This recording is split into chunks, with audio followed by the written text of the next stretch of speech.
Hi అండి, అందరూ ఎలా ఉన్నారు? మేము క్రిస్మస్ ఈవ్‌కి అయితే న్యూయార్క్ వెళ్ళాము.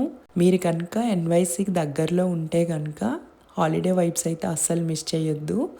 నేను ఈ వీడియోలో మెయిన్ ప్లేసెస్ అన్నీ కవర్ చేశా. ఫస్ట్ అట్రాక్షన్ వచ్చి రాక్‌ఫెల్లర్ సెంటర్లో ఉన్న క్రిస్మస్ ట్రీ. ఇక్కడే మేము ఆల్మోస్ట్ 1 అవర్ వెయిట్ చేసాము. ఎందుకంటే ఆ ట్రీ కింద ఫొటోస్ దిగాలంటే కూడా పెద్ద లైన్ ఉండింది. ఈ రాక్‌ఫెల్లర్ సెంటర్ దగ్గర ఐస్ స్కేటింగ్ రింగ్ కూడా ఉంటుంది. కిడ్స్‌కి అంత ఇంట్రెస్ట్ లేదన్నారు. సో ఇంక మేము వెళ్ళలేదు అక్కడికి. ఆ తర్వాత ఇక్కడ నుంచి దగ్గరలోనే మనకి లార్జ్ క్రిస్మస్ ఆర్నమెంట్స్ ఉంటాయి. అసలు అక్కడ వాటర్ దగ్గర సూపర్ వైబ్ ఉంటుంది. తర్వాత ఇక్కడ ఫొటోస్ కూడా చాలా బాగా వస్తాయి. నేను కూడా అక్కడే ఫొటోస్ దిగడానికి కష్టపడుతూ ఉన్నా. బట్ ఫైనల్లీ మంచిగా అయితే చాలా బాగా మంచి పిక్స్ అయితే వచ్చాయనుకోండి. బై ద వే ఇది కూడా ఆ క్రిస్మస్ ట్రీకి పక్కనే ఉంటుంది రాక్‌ఫెల్లర్ సెంటర్‌లోనే. ఎక్కడికో వెళ్ళాల్సిన పని కూడా లేదు. ఇంకా సిటీలో ఎక్కడ పడితే అక్కడ ఈ బిగ్ బస్ కనిపిస్తూ ఉంటాయి. మీరు ఇది ఎక్కారంటే ఇంకా సిటీ మొత్తం చుట్టేయచ్చు. హ్యాపీగా అన్నీ చూడొచ్చు. ఇదేంటో అనుకుంటున్నారా? బాబోయ్! క్రేజియస్ట్ థింగ్ అండి బాబు.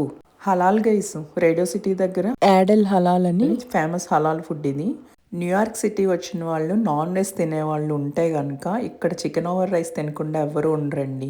ఈ లైన్ చూసారా? మేము ఎత్తుక్కుంటున్నాం ఎక్కడ నిలబడాలా అని. అంత పొడుగుంటుంది లైన్.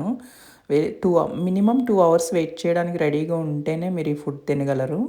అంత వెయిట్ చేసి తింటున్నందుకు టేస్ట్ అయితే బాగానే ఉంటుందిలే. ఇంకా 2 అవర్స్ వెయిట్ చేసి ఆ ఫుడ్ తిని ఎనర్జీ వచ్చాక టైమ్ స్క్వేర్ దగ్గరికి వాక్ చేసుకుంటూ వెళ్తున్నాము. అక్కడ నుంచి 15 మినిట్స్ వాక్.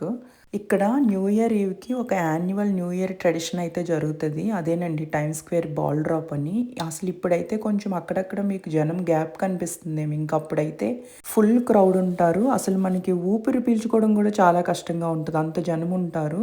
బట్ లైఫ్లో ఒక్కసారైనా చూడాలండి అది. ఇంకా సాక్స్ దగ్గర లైట్ షో కోసం వెయిట్ చేస్తూ ఉంటే ఈ శాంటా పెడిక్యాబ్ వచ్చింది. అదేనండి రిక్షా వచ్చింది. క్రిస్మస్ వైబ్ అంటే మరి ఆ మాత్రం ఉండాలిగా. భలే బాగున్నారు కదా. మరి న్యూయార్క్ సిటీ వెళ్ళి మ్యాగ్నోలియా బేకరీలో బనానా పుడ్డింగ్ తినకపోతే ఎట్లా? తినాలి కదా మరి. అసలు చాలా ఎమ్మీగా ఉంటుంది. You must try this. ఇప్పటి వరకు ఓపిక్గా విన్నందుకు thank you so much. Thank you for watching. Please do like and subscribe for more videos. Thank you.